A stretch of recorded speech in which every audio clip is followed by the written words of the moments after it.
नमस्कार बंधुरा आज के आबार नतून एक रेसिपि निये चले एसेछि।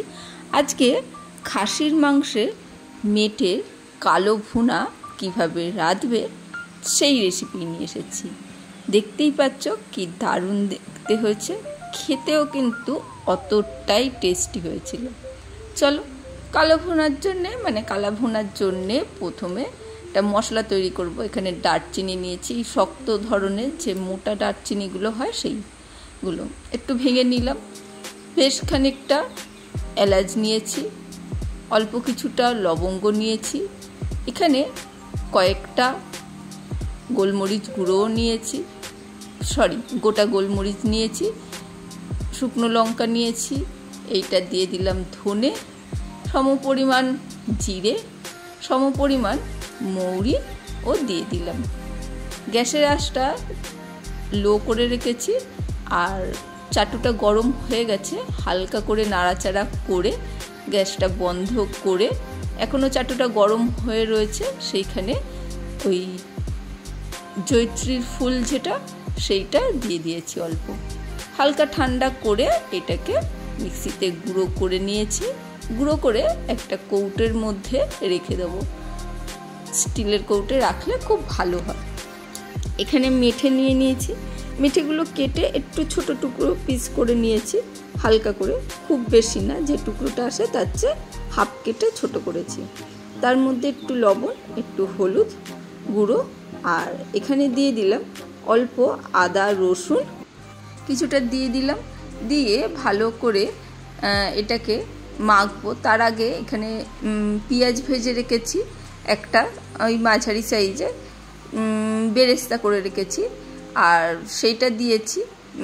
আর তার মধ্যে দিয়ে দিলাম ওই পেঁয়াজটা যেটা ভেজেছি সেই বেরেস্তার তেলটা দিয়ে ভালো করে হাত দিয়ে খুব সুন্দর করে মাখিয়ে নেব। খুব সুন্দর করে মাখিয়ে কিছুক্ষণ রেখে দেবো। ওইদিকে মশলাটা করে নেবে অন্য যে মশলাগুলো লাগবে। তারপরে এইদিকে প্রেসার কুকার নিয়ে নিয়েছি। আমি প্রেসার কুকারেই করব, সেদ্ধ করব, সেই জন্যে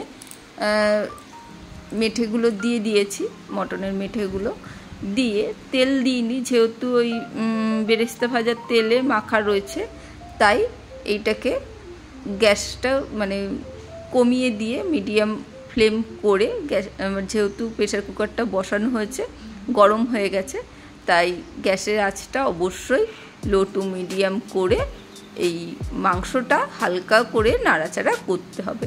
কড়াইতে করে নিতে পারো, কড়াইতে করে প্রেসার কুকারে দিয়ে কয়েকটা সিটি দিয়ে নিতে হবে। আমি একেবারে প্রেসার কুকারেই দিয়েছি, তোমাদের দেখিয়েও দিচ্ছি। সুন্দরভাবে কিছুক্ষণ ধরে ওই 5 মিনিট মতন লো টু মিডিয়াম ফ্লেমে একটু কষিয়ে নিয়ে এখানে অল্প একটু হালকা জল দেবো। হালকা জল দিয়ে এখানে আবারও একটু নাড়াচাড়া করে নেব, যাতে না মানে মশলাগুলো প্রেসার কুকারে যেটা আটকে রয়েছে সেটা ভালো করে ছেড়ে যায়। তারপরে সিটি দিয়ে নেব ওই 6 থেকে 7টা, তোমাদের মানে মটন মানে মেঠে অনুযায়ী সিটিটা দেবে। আর এইদিকে খুব ভালো মেঠে হলে 5টা দিলে হয়ে যায়, আর খুব ভালো না হলে ওখানে 6 থেকে 7টা লাগবে। আর এখানে পেঁয়াজ ভাজতে দিয়েছি তেলের মধ্যে, তার মধ্যে একটু চিনি দিয়ে দিলাম যাতে রঙটা সুন্দর আসে। এখানে মেঠের যে জিনিসটা বললাম মানে ভালো খারাপের কিছু নয়, কিছু মানে রেয়াজি খাসির মটনগুলো বেশ তাড়াতাড়ি গলে যায়, আবার একটু কচি এও সেটাও হয়ে যায়, কিন্তু মাঝারি যে এগুলো হয় সেই মেঠেগুলো একটু গলতে টাইম লাগে, তাই জন্যে আমি বললাম। এখানে টমেটো দিয়ে দিয়েছি, দিয়ে খুব সুন্দর করে হালকা করে নাড়াচাড়া করে নেবো। আর টমেটোগুলো খুন্তি দিয়ে একটু নাড়াচাড়া করে মানে চিপে চিপে দিচ্ছি যাতে সুন্দরভাবে একটু মিশে যায় মশলার সাথে। আর এখানে আদা রসুনের পেস্ট হালকা করে দিয়ে দিলাম, দিয়ে আবারও সুন্দরভাবে নাড়াচাড়া করে নিচ্ছি। এখানে হলুদ গুঁড়ো দেবো অবশ্যই রঙের জন্যে, না হলে তো হবে না। কাশ্মীরি লঙ্কার গুঁড়োটাও লাগবে। সেটাও দিয়ে দিলাম। আর লাল লঙ্কার গুঁড়োটাও তোমরা দিতে পারো, যেহেতু এখানে কালা ভুনা হচ্ছে একটু ঝাল ঝাল সেই জন্যে। আর এখানে দিয়ে দিলাম একটু ধনের গুঁড়ো, দিয়ে সেটাও ভালো করে নাড়াচাড়া করে নিচ্ছি। তারপরে হালকা করে একটু জল দিয়ে দিলাম, যেহেতু মশলাটা কষতে কষতে দেখতেই পাচ্ছ মানে আটকে যাচ্ছিল, তেলের পরিমাণটা কম রয়েছে বলে সেই জন্যে হালকা করে জল দিয়ে সুন্দরভাবে নাড়াচাড়া করে নিলাম। খুব হালকা করে জল দেবে। এখানে একটু লবণও দিয়ে দিলাম, মেঠের মধ্যে লবণ দেওয়া রয়েছে সেই জিনিসটা দেখতে হবে। আর এইখানে দেখতেই পাচ্ছ, এই দেখো মেঠেগুলো সেদ্ধ হয়ে গেছে, প্রেসার কুকারের সিটি পড়ে মানে ঠান্ডা হয়ে গেছে। এবারে ওই মেঠেটা দেখলে জল বেশি ছিল না, সেই জন্য আমি সম্পূর্ণটাই দিয়ে দিলাম। আর এদিকে মশলার জলটাও যেহেতু কম রয়েছে, আমি পুরো মেঠেটাই আস্তে করে ঢেলে দিয়ে দিলাম। যদি জল বেশি হয় তাহলে চামচে করে মেঠেগুলো তুলে দেবে, আর জলটা রেখে দেবে, পরে কাজে লাগবে অবশ্যই। জল বেশি হতেই পারে প্রেসার কুকারের সিটি দেওয়ার সময়। আর এখানে দিয়ে দিলাম ওই যে মশলাটা তৈরি করেছিলাম কালা ভুনার, সেই মশলাটা দিয়ে মানে গরম মশলাই, সেই মশলাটা দিয়ে ভালো করে সুন্দরভাবে নাড়াচাড়া করে নিচ্ছি। খুব সুন্দরভাবে কষাতে হবে, একটু ধৈর্য ধরে কষাতে হবে। দিয়ে খুব সামান্য ওই ছোটো চামচ যেহেতু অল্প করে দিয়েছিলাম, তাই আবারও দিয়ে সুন্দরভাবে নাড়াচাড়া করে নিচ্ছি। একটু এই সময়টা একটু টাইম ধরে কষাতে হবে। আর গ্যাসের ফ্লেমটা অবশ্য মিডিয়াম করে রাখতে হবে, মানে হাই করে কষালে হবে না।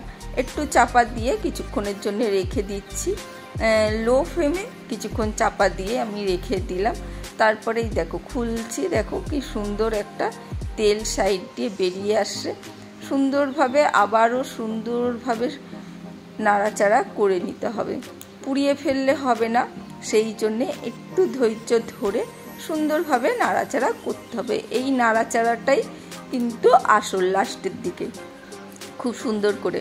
আর যারা নতুন বন্ধু দেখছো, এতক্ষণ সঙ্গে রয়েছো, যদি লাইক দিতে ভুলে যাও একটা লাইকটা দিয়ে দিও।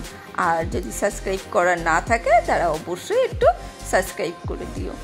আমি হালকা করে প্রেসার কুকারটা জল দিয়ে একটু গরম করে নিয়েছি, সেই মশলার সমেত জলটা হালকা করে দিয়ে আবারও কষিয়ে নিচ্ছি। পুরনো বন্ধুরা সঙ্গে থেকো, আর অবশ্যই আজকের রেসিপিটা কেমন লাগলো তোমাদের বলো। আর লাইকটা দিতে ভুলে যেও না, অনেক সময় অনেকে ভুলে যায়, অনেকের সময় আসে না, যাকে কমেন্ট করে জানিয়ে দিও। অনেকের প্রবলেম করে লাইকটা আসে না, সেটা কিছু করার নেই। চলো হালকা হালকা করে জল দিয়ে খুব সুন্দরভাবে কষিয়ে নিয়েছি। এই দেখো কি দারুণ কিন্তু একটা সুন্দর কালার এসেছে, এখনও কিন্তু গরম রয়েছে। চলো আজকের জন্য টাটা, বাই বাই।